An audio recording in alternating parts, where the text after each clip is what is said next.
মৃত ব্যক্তিরা কিভাবে বুঝতে পারে যে সে মারা গিয়েছে?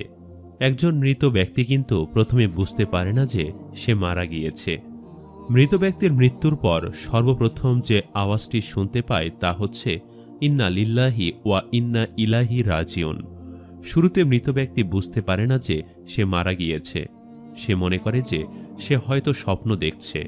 সে দেখে তার আত্মীয় স্বজন, পরিবারের লোকেরা তার কাছে। সে দেখে তাকে গোসল করানো হচ্ছে, তার জানাজা পড়ানো হচ্ছে, তাকে কবরে নামানো হচ্ছে। এরপর যখন তার দেহের ওপরে বাঁশের কঞ্চি আর মাটির স্তর পড়তে থাকে, তখন তার স্বপ্ন ভঙ্গ হয়। সে তখন উপলব্ধি করে যে সে সত্যিই মারা গেছে। তখন সে চিৎকার করতে চায়, কিন্তু তার চিৎকার কেউ শুনতে পায় না। যখন তাকে দাফন করে সবাই তাকে একা কবরে রেখে ফিরে যায়, তখন আল্লাহ তাআলা তার আত্মাকে পুনরায় তার দেহে ফিরিয়ে দেন আর সে জেগে ওঠে। প্রথমে সে খুশি হয় এবং কৃতজ্ঞতা জানায় যে মহান প্রভু তাকে যা দেখিয়েছিলেন তা কেবলমাত্র একটি স্বপ্ন ছিল, আর এখন সে ঘুম থেকে জেগে উঠেছে। এরপর সে তার শরীর স্পর্শ করে দেখতে পায় সে কেবলমাত্র একটি কাপড়ে মোড়ানো রয়েছে। সে অবাক হয়ে প্রশ্ন করে, আমার জামা কাপড় কোথায়? তারপর সে বলতে থাকে, আমি কোথায় আছি? এই জায়গাটা কোথায়? সর্বত্র ময়লা কাদার দুর্গন্ধ বের হচ্ছে। আমি এখানে কি করছি? তারপর সে বসতে শুরু করে যে সে মাটির ভেতরে আছে এবং সে যা অনুভব করছে তা কোনো দুঃস্বপ্ন নয়। তখন সর্বপ্রথম সে মৃত ব্যক্তি বুঝতে পারে যে সে সত্যি মারা গেছে। তারপর সে যতটা সম্ভব জোরে চিৎকার করে ওঠে।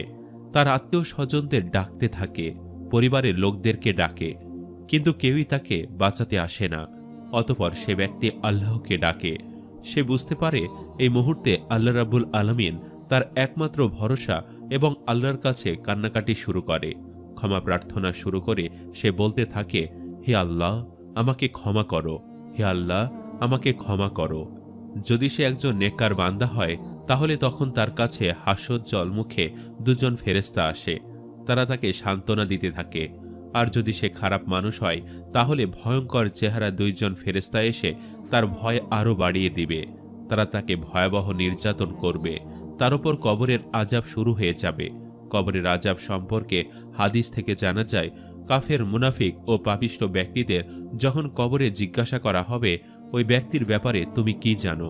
সে বলবে, আমি কিছুই জানি না। লোকজনের মুখ থেকে যা শুনেছি আমিও তাই বলতাম। তখন তাকে লোহার হাতুড়িতে পেটানো হবে। সে বিকট শব্দে চিৎকার করবে, যা মানুষ ও জিন ছাড়া অন্য সকল প্রাণী শুনতে পাবে। বুখারী শরীফ।